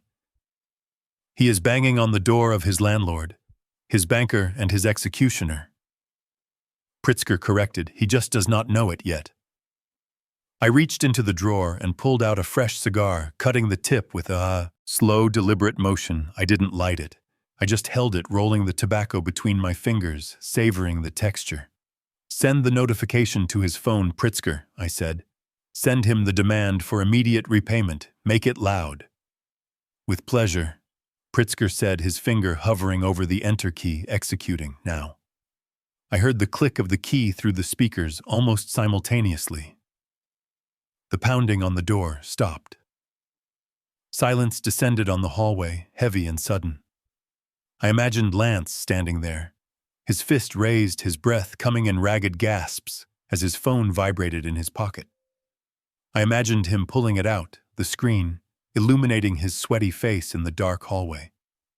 I imagined him reading the notification from the bank informing him that his debt had been sold, informing him that the new note holder was demanding full liquidation of assets within 24 hours. And then I imagined him seeing the name of the new note holder, Blackwood Holdings LLC. I swiveled my chair around, facing the locked doors. I could hear him breathing on the other side, a terrified animal realization dawning on him like a cold sunrise. He wasn't trying to break in anymore. He was paralyzed, trying to understand how the ground had shifted under his feet, trying to process how the old man he thought was senile and helpless had just reached into his pocket and stolen his soul. "I am ready, Pritzker," I said to the screen, not looking back. "Call the cavalry, the police are already en route," Pritzker said. "ETA 4 minutes. Conrad, be careful."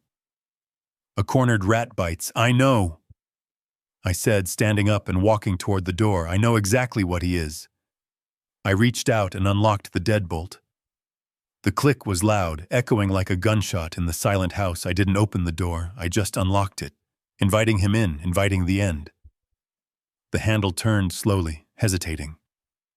Lance pushed the door open, revealing himself in the hallway, light. His hair was wild, his tie hanging loose around his neck. His eyes were wide, staring at his phone, and then staring at me. He didn't look like a predator anymore. He looked like a man who had just seen a ghost. "Conrad," he whispered, his voice trembling. "What did you do?" I smiled, a cold, wolfish baring of teeth. "I did business, Lance," I said, stepping back into the room. "Come in, we have a transaction to discuss." Lance stood in the doorway, paralyzed by the glow of his phone screen, his face a rictus of shock as the numbers on his digital banking app turned a violent, unforgiving red. He stared at me, then back at the phone, unable to comprehend that the predator he thought he was hunting had just bought the lease on his life. I watched him struggle for air, his mouth opening and closing like a landed fish. But before he could speak, before he could beg or threaten, the silence of the night was shattered by the screech of tires on the gravel outside, followed by the slam of a car door that sounded like a gunshot. Lance flinched, turning his head toward the hallway. The sound of high heels clattering on the marble foyer echoed up the stairs. Fast, erratic steps, stumbling and recovering, driven by a manic energy that terrified me, more than Lance's calculated greed. "Lance," she screamed, her voice raw, cracking with hysteria. "Lance, where is he? Where is the old bastard?" It was Victoria, my daughter, the heiress, who was supposed to be sedated in a hospital bed, dreaming of spending my money. Somehow she had woken up, somehow. The scopolamine hadn't held her down. Or perhaps her greed was simply a stronger chemical than the drug she was here. And she sounded like a banshee. Lance looked at me, his eyes wide, panic replacing the shock. "She wasn't supposed to be here," he whispered. "She is supposed to be asleep." "Go to her, Lance," I said, my voice cold and steady. "Go see what your wife wants." He stepped back into the hallway, drawn by the gravity of her madness, leaving the doorway empty for a split second. I didn't hesitate. I lunged forward, ignoring the ache in my joints, and slammed the heavy oak door shut, throwing the deadbolt home with a metallic clack that rang out like a judge's gavel. I was locked in again, safe for the moment. Inside my fortress, I moved back to the desk, watching the monitor that displayed the feed from the hallway. Security camera, the image flickered, and then resolved into a nightmare in high definition. Victoria reached the top of the stairs. She looked like a car crash survivor walking away from the wreckage. Her red dress was torn at the hem, stained with something dark that might have been wine or blood. One of her heels was missing, making her limp violently with every step. Her hair, usually a helmet of perfection, was a wild halo of frizz and sweat, and on her wrist, the white plastic hospital bracelet gleamed under the hallway lights, a tag on a piece of merchandise that had been returned. "Lance," she gasped, grabbing his lapels, shaking him. Her eyes were dilated, black holes swimming in pools of bloodshot white. "He switched them, Lance. He switched the goddamn glasses." Lance tried to steady her, holding her arms. "Victoria, calm down. Look at this."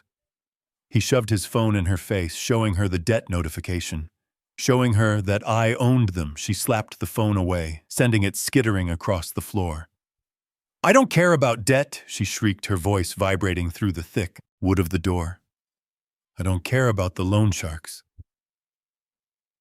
"Lance, I woke up in the ambulance. I tasted the wine in my throat. I felt it, he knew. He knew the whole time, and he let me drink it. He sat there and watched me poison myself." She turned toward the door, her face twisting into a snarl that stripped away 40 years of humanity. She didn't look like my daughter anymore. She looked like a cornered animal foaming at the mouth. "Open the door, Dad," she screamed, pounding on the wood with her fists. The sound dull and heavy. "Open it. You can't hide in there. You can't steal my life and hide." I leaned into the microphone on my desk, pressing the button that broadcast my voice into the hallway speaker. "Go home, Victoria," I said, my voice booming in the corridor. "Go home and wait for the police. You are unwell." "Unwell?" She laughed, a jagged, broken sound. "I am not unwell. I am clear for the first time in my life. I see you, old man. I see you for the selfish miser you are. You think you can cut me out? You think you can give my money to some charity?" "It is not your money," I said quietly. "It never was." She threw herself against the door, her shoulder hitting the wood with a thud that shook the frame. Lance pulled her back, but she fought him, clawing at his face. "We have to get in there, Lance," she hissed, her voice dropping to a conspiratorial whisper that the camera microphone picked up perfectly. "We have to get in there and make him sign. He is alone. He is old. We can force him." Lance looked at the door, then at her. He was wavering. He was terrified of the debt, terrified of me, but he was more terrified of her, of the sheer force of her desperation. "The police are coming, Lance," he said, weak pleading. "Let them come," she spat, wiping spittle from her chin. "By the time they get here, the transfer will be done, and he will be dead from a stroke. A real stroke this time. Do you understand? We have nothing left to lose, Lance, nothing. If we walk away now, we go to prison anyway. We might as well go down fighting for the prize." I watched Lance's face change. The fear evaporated, replaced by a bleak, nihilistic resolve. She was right. They were dead. Either way, I had taken his money. I had exposed his crimes. He had no future, no career, no reputation. The only way out was through that door. The only way out was over my dead body. He walked over and picked up his phone, checking it one last time. Then he slid it into his pocket and looked at Victoria. He nodded. "Okay," he said, his voice flat, dead. "Okay, let us do it." Victoria smiled, a gruesome expression that bared her teeth. "Give me the gun," she whispered. I froze. Lance had a gun. I hadn't seen it. I hadn't known. Lance reached behind his back, tucked into the waistband of his trousers beneath his tailored jacket. He pulled out a small black pistol, a snub-nosed .38, cheap, untraceable, a criminal's weapon. He didn't give it to her. He held it himself, weighing it in his hand. "Testing the reality of murder. Stand back," he told her. I moved away from the desk, my heart hammering. Against my ribs, I looked at the heavy door, knowing it would hold against a shoulder or a kick. But a lock shot out at close range. That was physics. That was metal against metal. I retreated into the shadows of the room, moving toward the safe, toward my own revolver. But I knew I wouldn't use it. I couldn't shoot my own daughter. Not even now. I heard the click of the hammer cocking through the speaker. "Goodbye, Dad," Victoria whispered to the wood. And then the world exploded into noise as they threw themselves against the sanctuary of my silence, not as family, but as executioners coming to claim a debt that could only be paid in blood.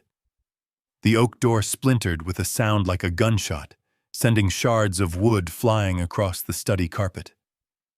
Lance burst through the wreckage, his chest heaving, his eyes wild and bloodshot.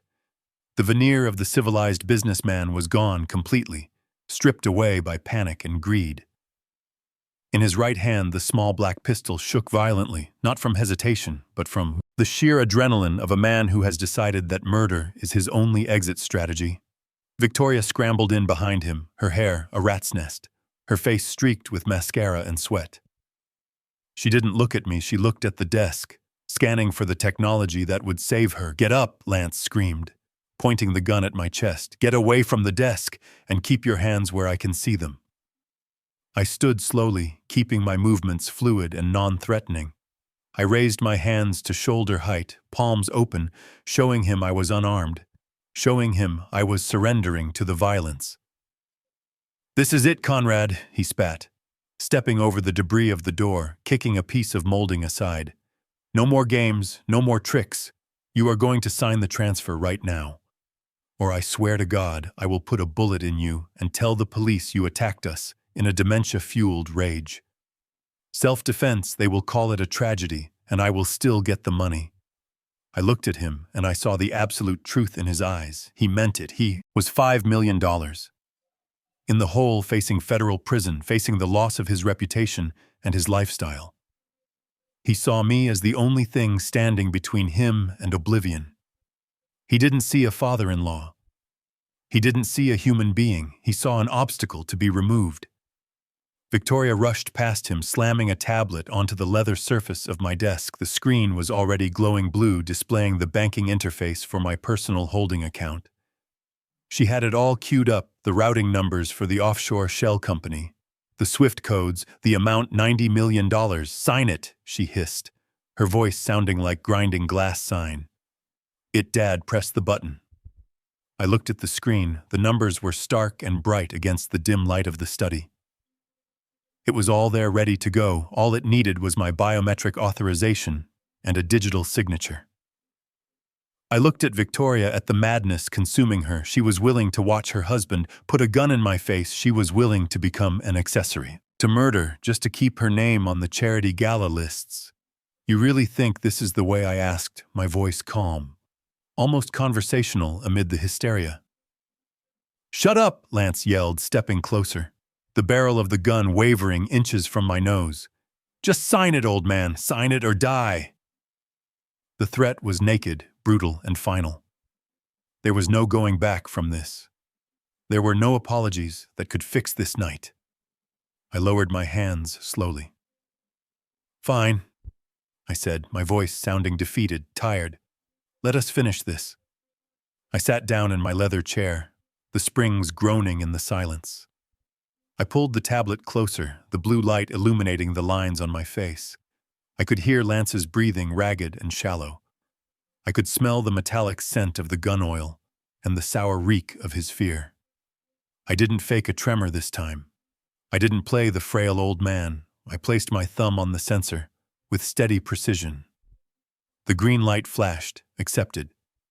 Then I used the stylus to sign my name, Conrad Blackwood, the signature that had moved fleets, the signature that was worth more than their lips. I pressed the button marked Execute Transfer. A spinning circle appeared on the screen, a digital wheel of fortune holding their breath hostage. Lance leaned in so close his jacket brushed my arm, his eyes locked on the pixels, hungry, desperate. "Please," Victoria whispered a prayer to a god she only remembered when she wanted something. The screen flashed green, transfer, initiated funds, pending. Lance let out a sound that was a mixture of a laugh and a sob. His knees buckled slightly, and he lowered the gun, his arm falling to his side as if the weapon had suddenly become too heavy to hold. He looked at the screen with the reverence of a starving man looking at a feast. "We did it," he breathed, looking at Victoria, tears of relief welling in his eyes. "We did it, Vic, it is sent." Victoria grabbed the tablet, clutching it to her chest, as if it were a holy relic. She laughed, a jagged, broken sound that bounced off the mahogany bookshelves. "Is gone," she said, looking at me with a triumph that was terrifying. "It is out of your account, Dad. It is ours." Lance looked at me, his face flushing with the sudden rush of victory, the arrogance returning in a tidal wave. He waved the gun lazily, no longer aiming but still holding it, a prop in his victory speech. "You should have just signed at the hospital, Conrad," he said, a sneer curling his lip. "You could have saved yourself a lot of trouble. Now look at you. You have nothing." I sat back in my chair, interlacing my fingers over my stomach, watching them celebrate their heist, watching them revel in the destruction of the man who had given them everything. I didn't say a word, I just watched. And I waited because I knew something they didn't. I knew that in the world of high finance, a transfer initiated is not a transfer received. And I knew exactly where that money was actually going.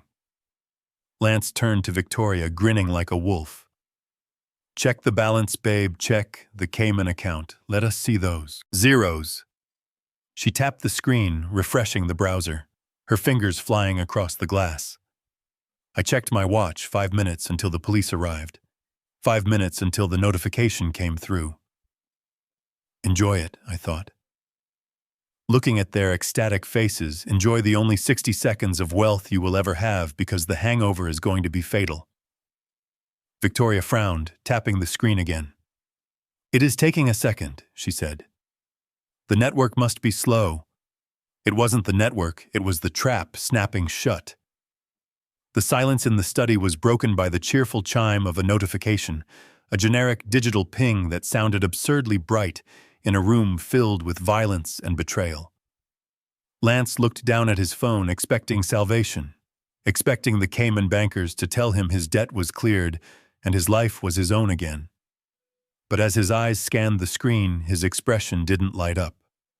It collapsed, what Victoria asked, stepping closer, her hand still clutching the tablet. "What does it say, Lance?" Stared at the phone, shaking his head a minute, tremor that quickly spread to his shoulders. "It says declined," he whispered, his voice sounding hollow, stripped of all arrogance. "It says insufficient funds in source account code 51.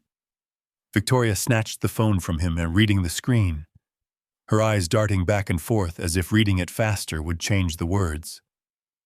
"That is impossible," she screamed, throwing the phone onto the desk. It skittered across the leather, stopping inches from my hand. "Dad has $90 million. I saw the balance. I saw it on the screen 5 minutes ago." I picked up the phone calmly, turning it over in my hand. "You saw a cached image, Victoria?" I said, my voice quiet, barely filling the room. "You saw a ghost of money that left the building hours ago." I swiveled my chair around, facing them fully, my hands resting on the arms of the chair, like a king on a throne. "The account is empty," I told them, savoring the confusion on their faces. "I transferred every cent at 4:00 this afternoon, right before I met you for dinner, right before you tried to poison me."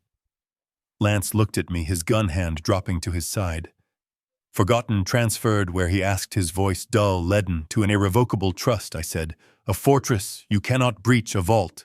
You cannot crack, it is gone, Lance. It is out of my name, out of my estate, and forever out of your reach." Victoria lunged at me, grabbing the lapels of my jacket, shaking me with a strength born of pure madness.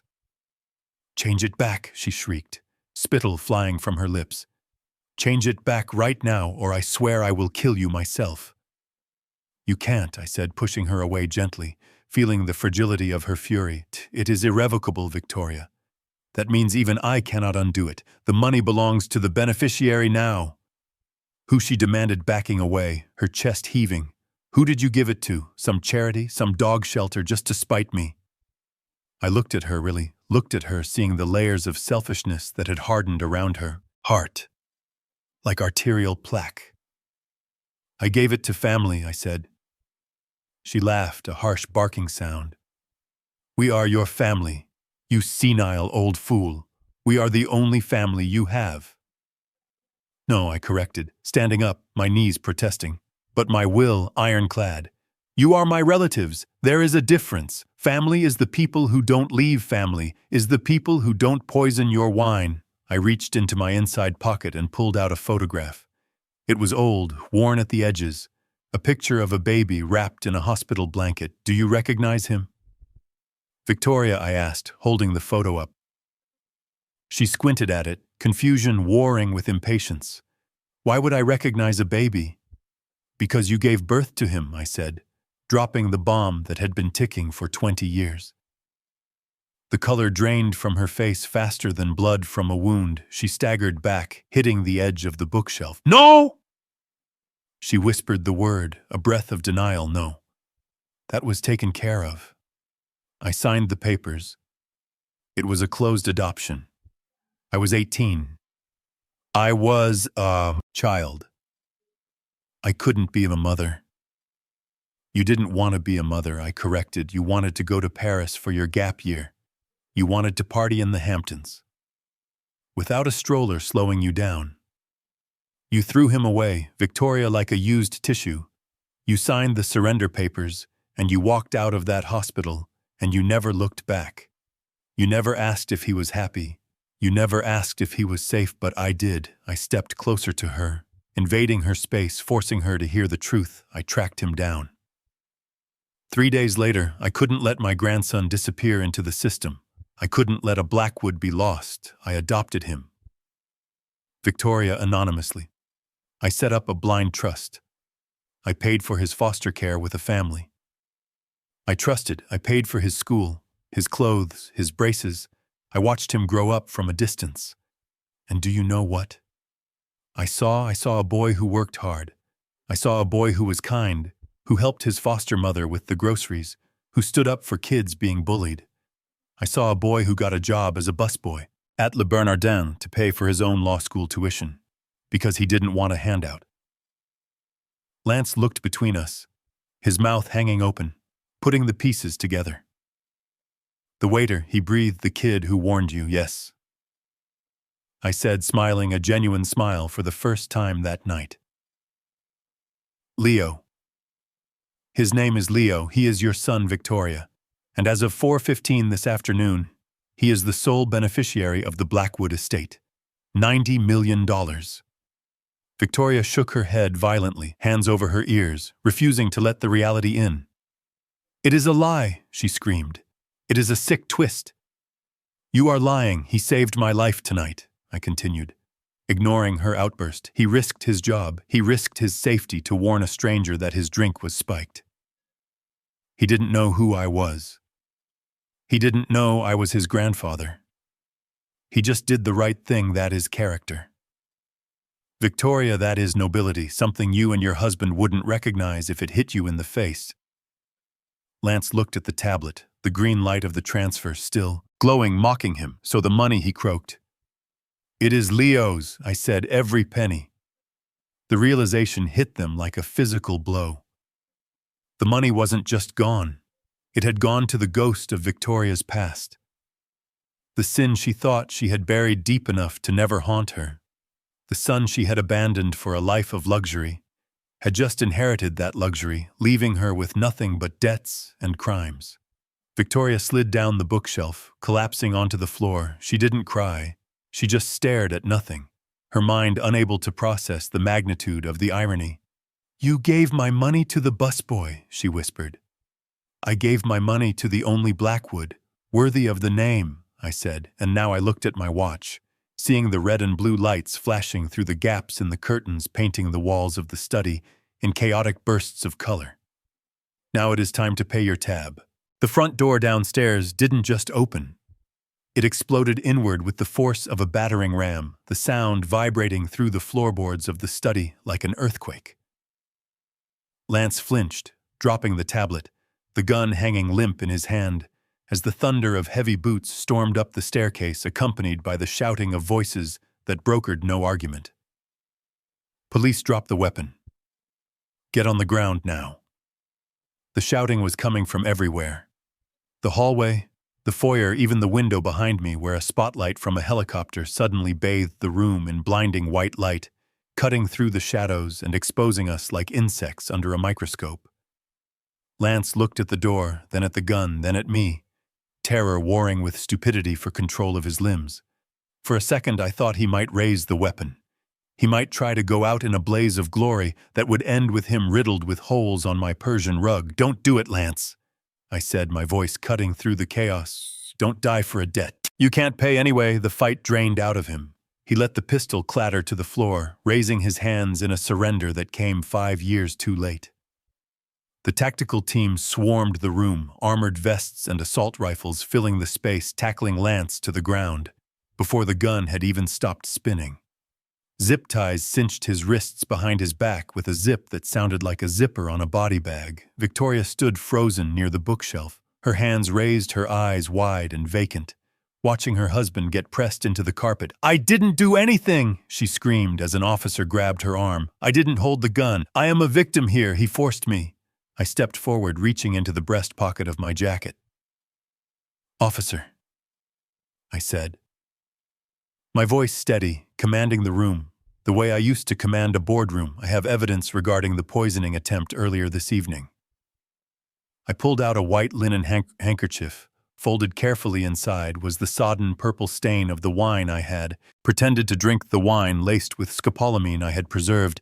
It kept it damp, knowing it was the smoking gun. "My daughter, Victoria Blackwood, spiked my drink at Le Bernardin restaurant 2 hours ago," I said, handing the cloth to the lead detective. "Test this for scopolamine and check the clutch purse she is holding. You will find the vial." Victoria looked at the handkerchief, then at me, and the realization shattered her. She had thought the evidence was gone, washed away in a dishwasher. She hadn't realized I had kept the poison right next to my heart. "You old bastard!" she hissed as they cuffed her. You planned this. You planned it all." "I didn't plan to be betrayed." "Victoria," I said, watching them haul her toward the door, "I just planned to survive it." They dragged them out. Lance weeping about his rights. Victoria spitting venom, cursing my name. I followed them down the stairs, walking slowly, leaning on the banister, not because I was weak, but because I wanted to watch every second of their departure. Outside the driveway was a sea of flashing lights. Neighbors were gathering at their gates, watching the downfall of the Blackwood dynasty. Pritzker was there talking to the police chief, pointing at Lance and handing over a thick file of financial crimes. I stood on the porch, the cold night air filling my lungs, cleaning out the stench of betrayal. I watched the officers shove Lance into one car and Victoria into another. They were separated now. Isolated, just as they had tried to isolate me. Victoria looked out the window, her face pressed against the glass. Her eyes locking with mine for one last second, she mouthed the word, "Dad." I didn't wave, I didn't cry. I didn't feel a single pang of regret. I just turned my back on the flashing lights and walked back into my empty, quiet house, knowing that the silence wasn't loneliness. It was peace. 3 months later, I stood outside the gray concrete walls of the Federal Correctional Facility in upstate New York. The wind was biting, whipping my coat around my legs. But I didn't button it up. I liked the cold.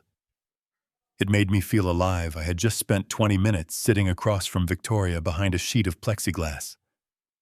She had lost weight, her hair was dull, her prison uniform ill-fitting. She had spent the entire time begging, asking for money.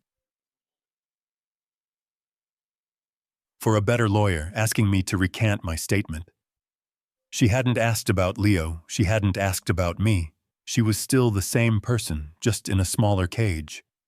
I had said goodbye, not see you later, but goodbye. A final closing of the book. I told her the trust was sealed.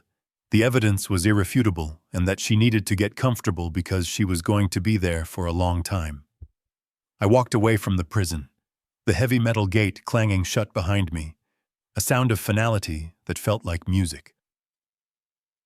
Waiting in the visitor parking lot was a beat-up Ford sedan, the paint peeling, the muffler held on by wire leaning against the hood, was a young man in a cheap suit that he had clearly tried to press himself. Leo looked up as I approached, tossing his keys in the air, and catching them. He had a smile that was all his own, not Victoria's, not Lance's, a smile that was genuine.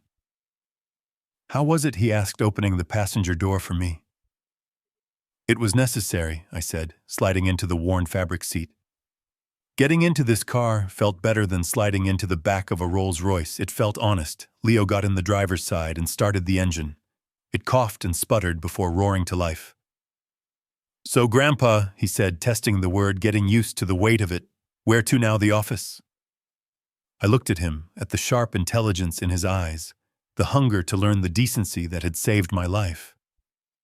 Not the office, I said, pointing toward the horizon, where the sun was just starting to break through the clouds. Let us go to the distribution center in Jersey. I think it is time you learned how to drive an 18-wheeler if you are going to run a logistics empire. Leo, you need to know how the wheels turn. Leo grinned, shifting the car into gear. Yes, sir, he said. We drove away from the prison, leaving the past locked in a concrete box. Behind us, the road ahead was open. The tank was full, and for the first time in a long time, the Blackwood legacy was in safe hands. I wasn't just an old man with a fortune anymore. I was a grandfather with a future, and that was worth every cent of $90 million. In the end, $90 million didn't buy me happiness, but it bought me the truth. It stripped away the masks of the people who claimed to love me and revealed the monsters hiding underneath. I learned the hard way that family isn't defined by whose DNA you share, but by who stands beside you when the glass is poisoned. My daughter chose greed over blood and lost everything. My grandson chose decency over profit and gained an empire. The greatest legacy isn't the wealth you leave behind. It's the values you instill in the ones who actually deserve to carry your name. If you enjoyed this story of justice served cold, hit that like button and subscribe for more. Let me know in the comments, would you have forgiven your daughter, or did she get exactly what she deserved?